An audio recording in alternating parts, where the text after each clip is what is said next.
పోయారు. పొట్టి శ్రీరాములు గారు స్థానంలో ఎవరున్నా దీక్ష విరమించుకునేవారు. అలాంటిది 58 రోజుల పాటు దీక్ష చేసి ప్రాణ త్యాగం చేసిన గొప్ప వ్యక్తి పొట్టి శ్రీరాములు గారు. ఆంధ్ర రాష్ట్రం సాధించారు. అంతేకాదు ఢిల్లీని దడలాడించి భాష ప్రయుక్త రాష్ట్రాల ఏర్పాటు కోసం మొదటి అడుగు వేసిన గొప్ప వ్యక్తి పొట్టి శ్రీరాములు గారు. ఒక ఫేమస్ హిస్టోరియన్ రామచంద్ర గుహ పొట్టి శ్రీరాములు గారి గురించి ఒక ఆర్టికల్ రాశారు. ఆ ఆర్టికల్ నేను చదివాను. ఆయన ఆనాడు చెప్పాడు, దురదృష్టవశాతం ఆంధ్ర రాష్ట్రం బయట పొట్టి శ్రీరాములు గారి గురించి చాలా మందికి తెలీదు. కానీ ఆయన ఇండియా హిస్టరీ కానీ జియోగ్రఫీ మీద పొట్టి శ్రీరాముల ప్రభావం చాలా ఉందని ఆయన ఆనాడు రాశారు. ఆయన దీక్ష తర్వాత భాష ప్రయుక్త రాష్ట్రాలు ఏర్పడినాయని ఆయన చెప్పారు. పొట్టి శ్రీరాములు గారిని ఇండియన్ మర్కటర్ అని ఆనాడు ఆయన పేరు కూడా ఇచ్చారు. మర్కటర్ అంటే 1569లో ప్రపంచ పట్టాన్ని తయారు చేసిన వ్యక్తి. అంత గొప్ప వ్యక్తి.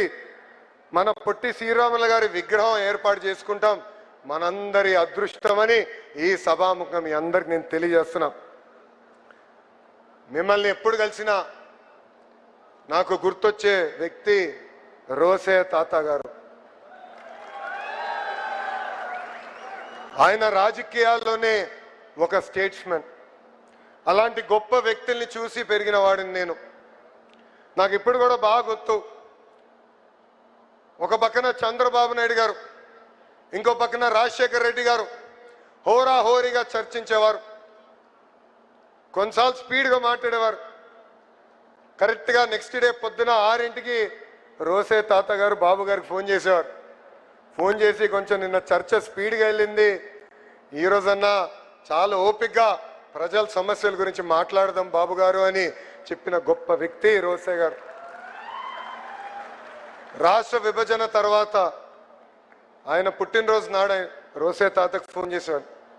ఎప్పుడు చెప్పేవాడు, తాత మీరు రాజకీయాల్లో లేని లోటు మాకు అనిపిస్తుంది, మిమ్మల్ని చూసి పెరిగిన వాళ్ళం, మీరు చేసిన రాజకీయాలు వేరు, మాకు దారి చూపించాల్సిన బాధ్యత అని పెద్దానికి చెప్పేవాడిని. రాజకీయాలకు అతీతంగా ఆంధ్ర రాష్ట్రానికి అద్భుతంగా సేవ చేసిన వ్యక్తి రోసే గారని ఈ సభాముఖంగా నేను తెలియజేస్తున్నా. ఇప్పుడే చూసాం, ఎన్ని కోరికలు తీర్చినా ఇంకా కోరుతూనే ఉంటాడు. ఇక్కడ ఒక ఆయన రాకేష్ గారు, ఆయన మొన్న వచ్చి పొట్టి శ్రీరాములు గారి పేరు మీదుగా ఒక కాయిన్ విడుదల చేస్తే బాగుంటుందని ఆయన కోరారు. అది నేను కేంద్ర మంత్రితో ప్రభుత్వంతో సంప్రదింపులు చేస్తున్నా, త్వరలోనే అది కూడా చేస్తామని ఈ సభాముఖం ఆర్యవైశ్య సోదరులకి హామీ ఇస్తూ,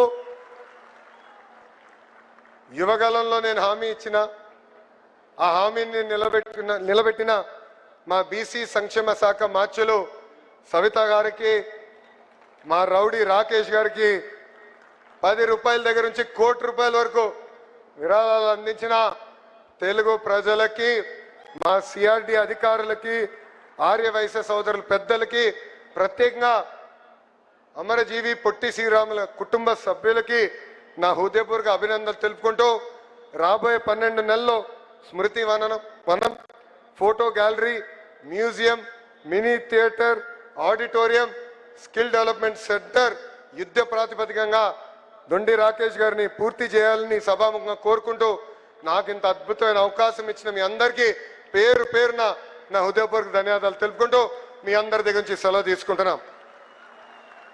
జై వాసవి, జై వాసవి, జై వాసవి, జై హింద్. అందరికీ నమస్కారం.